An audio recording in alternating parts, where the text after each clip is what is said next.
July August গণ অভ্যুত্থানে মাথায় গুলিবিদ্ধ গুরুতর আহত কাজল মিয়াকে উন্নত চিকিৎসার জন্য থাইল্যান্ডে পাঠানো হয়েছে। গতকাল রাতে তাকে এয়ার অ্যাম্বুলেন্সে করে থাইল্যান্ড পাঠানো হয়। শরীফুল ইসলামের রিপোর্ট।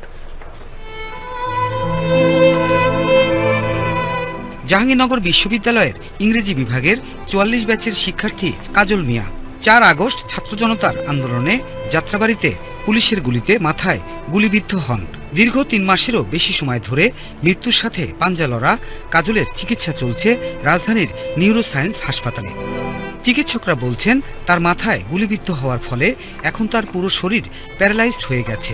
সুস্থ হতে লাগবে লম্বা সময়। বর্তমানে ওনার অবস্থা এখনো আশঙ্কাজনক। আমরা চেষ্টা করতেছি ওনাকে যত দ্রুত দেশের বাইরে আরো উন্নত চিকিৎসার জন্য পাঠানো যায়। আহত কাজলের স্বজনরা বলছেন উন্নত চিকিৎসার জন্য তাকে বিদেশে নেওয়ার প্রয়োজনে সকল কার্যক্রম সম্পন্ন হয়েছে।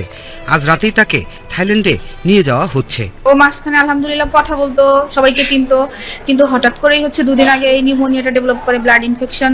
তো আগের থেকে অনেকটা খারাপ অবস্থা চলে গেছে। কাজলের মতো একই অবস্থা মাথায় গুলিবিদ্ধ মুরাদের। তারও চিকিৎসা চলছে নিউরোসায়েন্স হাসপাতালের আইসিইউতে। স্বজনদের দাবি বিনামূল্যে সব ধরনের চিকিৎসা পেলেও এখন প্রয়োজন রোবোটিক থেরাপির, যা বাংলাদেশে সম্ভব নয়। সে লক্ষ্যে তাকে বিদেশে নিয়ে যাওয়ার প্রক্রিয়া শুরু করেছে সরকার। স্পাইনাল কর্ডটাই ড্যামেজ, তো সেক্ষেত্রে তার সম্পূর্ণ বডিটাই প্যারালাইজড।